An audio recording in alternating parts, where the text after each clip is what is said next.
ইয়া আইয়ুহাল্লাযীনা আমানু কুলু মিন তাইয়্যিবাতি মা রাযাকনাকুম। ও ঈমানদারেরা, ও মুমিনেরা, তোমরা যারা কালিমা পড়েছো, তোমরা যারা নিজেরা নিজেদেরকে মুমিন দাবি করো, তোমরা যারা তোমাদেরকে কালিমাওয়ালা দাবি করো,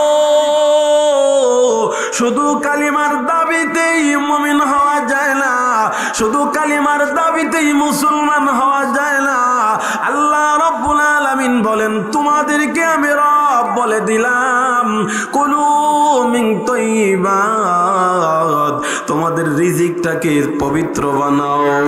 দুনিয়াতে যখন তোমরা রিজিকে হাত দিবা, তোমরা যখন কামাই করতে যাইবা, ইনকাম করতে যাইবা, হাজারো রাস্তা তোমাদের সামনে খোলা আছে, কিন্তু তুমি মুমিন,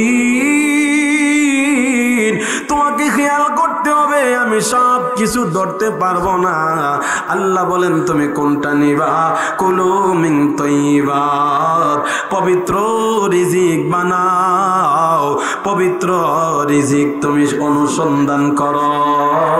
আল্লাহর রাসূল বলেন, আল্লাহ রাব্বুল আলামিন বলেন, মুমিন তুমি হারাম ভক্ষণ করতে পারো না, কারণ তুমি জানো নি একটা লোকমা যদি হারাম তোমার পেটের ভিতরে থাকে, ও মুসলমান বাবাজিরা, একটা লোকমা হারাম পেটের ভিতরে ঢুকলে 40 দিন পর্যন্ত ইবাদত আমার রবের কাছে যায় না।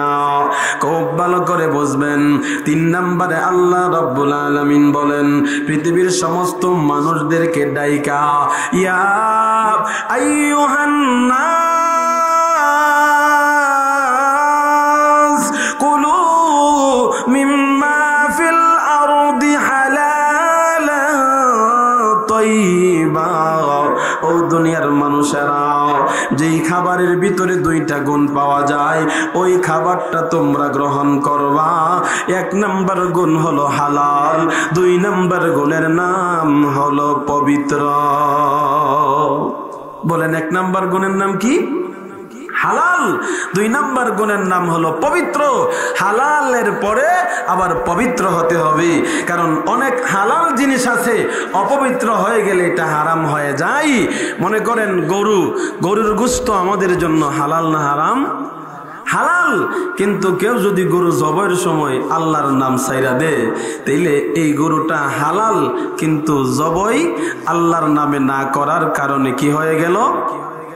কোন অপবিত্র হয়ে গেল, পবিত্র না, এই জন্য এটা হারাম হয়ে গেছে। আল্লাহ বলেন, 2টা গুণ থাকলে তোমরা এটা গ্রহণ করবা, না থাকলে এটা নিতে পারো না। ছোট্ট একটা উদাহরণ দেই বোঝার জন্য। রাসূল বলেন, আমার সাহাবীরা শোনো, মুসাফির দোয়া করলে আমার আল্লাহ দোয়া কবুল করে। নবীর হাদিসে আছে না নাই? জোরে বলেন, নবীর হাদিসে আছে মুসাফির দোয়া করলে আল্লাহ এর দোয়া কবুল করে। কিন্তু আজকে আমার নবী বলেন, আমার সাহাবীরা শোনো, এমন একজন মুসাফিরের কথা তোমাদেরকে শোনাবো, যে মুসাফির লম্বা রাস্তা সফর করে করে করে করে আসছে, সফরের কারণে তার মাথার চুলগুলো দোলায় মিশ্রিত হয়ে আছে, সারা শরীরের ভিতরে দোলা, সারা শরীরের ভিতরে বাবাজিরা সব সফরের প্রভাব দেখা যায়। আমার মুসলমান বাবাজিরা, আল্লাহর নবী বলেন, এই মুসাফির ক্লান্ত হয়া কোনো একটা জায়গায় বসে আল্লাহর কাছে দোয়া করি, আমার আল্লাহ তার দোয়া শুনে না, আল্লাহ তার দোয়া কবুল করে না। সাহাবীরা ডাক দিয়ে কয়, ইয়া রাসূলুল্লাহ, ইয়া হাবিবাল্লাহ, ও নবীজি, আপনি বলেছেন মুসাফির দোয়া করলে কবুল হয়, কিন্তু আপনি এখন বললেন মুসাফির দোয়া করতেছি, তার দোয়া আমার আল্লাহ শোনে না। আল্লাহর নবী বলেন, শোনো, কেন মুসাফিরের দোয়া আল্লাহ কবুল করে না? قال النبي صلى الله عليه وسلم, রাসূল বলেন, শোনো, মাকালুহু হারাম ওয়া মাশরাবুহু হারাম ওয়া মালবাসুহু হারাম ফান্না ইউস্তাজাব।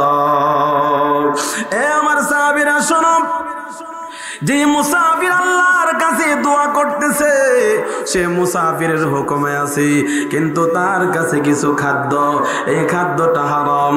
তার কাছে কিছু পানি আছে, পানিটাও হারাম। তার শরীরে যে কাপড়, এই কাপড়টাও হারাম। বলেন আপনারা, তার দোয়া শুনবো না? নবী কয় আন্না ইউস্তাজাব, কিভাবে তার দোয়া কবুল হবে? তার খাদ্য হারাম, পানীয় হারাম, পোশাক হারাম। মুসাফির হওয়ার পরেও তার দোয়া আমার আল্লাহর কাছে যায় না। ঠিক বাবাজিরা, দুনিয়া বড় কঠিন, বড় কঠিন। আমি নামাজ পড়ি, রোজা রাখি, হজ করলাম, যাকাত দেই, দান খায়রাত করলাম, কিন্তু কোনো একটা হারামের সাথে আমার সম্পর্ক আছে। ওই হারামের সাথে আমার সম্পর্ক থাকার কারণে আমার জিন্দেগির ইবাদত আমার আল্লাহর কাছে যাবে না। জুড়ে বলেন ঠিক কিনা? এই হলো আমার নবীর 1 নাম্বার নসিহত। 5টা কথা রাসূল বলেছেন, আরেকটা কথা বলি দোয়া করে দিব। 2 নাম্বার আল্লাহর নবী বলেন ওয়ারদা বিমা কাসামাল্লাহ।